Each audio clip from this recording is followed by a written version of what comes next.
இயேசு கிறிஸ்துவின் இன்ப இனிய நாமத்தில் வாழ்த்துகிறோம். இன்றைய வேத வசனம்: சிலர் ரதங்களை குறித்தும் சிலர் குதிரைகளை குறித்தும் மேன்மை பாராட்டுகிறார்கள். நாங்களோ எங்கள் தேவனாகிய கர்த்தருடைய நாமத்தை குறித்தே மேன்மை பாராட்டுவோம். சங்கீதம் 20:7. Today's Bible verse: Some trust in chariots and some in horses, but we will remember the name of the Lord our God. Psalms 20:7. மனித தயவும் உதவியும் ஆதரவும் அவர்களால் வரும் நன்மையும் தேவைப்படுகிறது என்பது உண்மையே. எனினும் அது நம்மை இழிவுபடுத்தவும் கர்த்தருக்கு வரவேண்டிய மகிமையை யாரோ ஒருவர் அபகரித்துக் கொள்ளவும் ஏதுவாகிவிடக் கூடாது. ஆபிரகாம் ஆண்டவரை விசுவாசித்தார். ஆண்டவருடைய வாக்குத்தத்தத்தின் மீது அசைக்க முடியாத நம்பிக்கையுடையவராக இருந்தார். தன்னுடைய வாழ்வில் எல்லா உயர்வுகளும் ஆண்டவரால் மட்டுமே வரவேண்டும் என்ற உறுதிப்பாட்டுடன் வாழ்ந்தார்.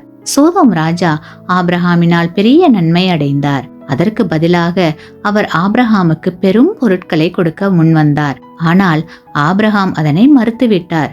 ஏனெனில் ஆபிரகாமின் வாழ்வின் உயர்வுக்கு தான் காரணம் என்று யாரும் சொல்வதற்கு வாய்ப்பு ஏற்பட்டுவிடக் கூடாது என்பதில் அவர் மிகவும் கவனமாய் இருந்தார்.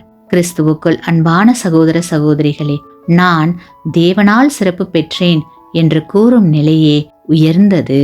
ஆமேன்.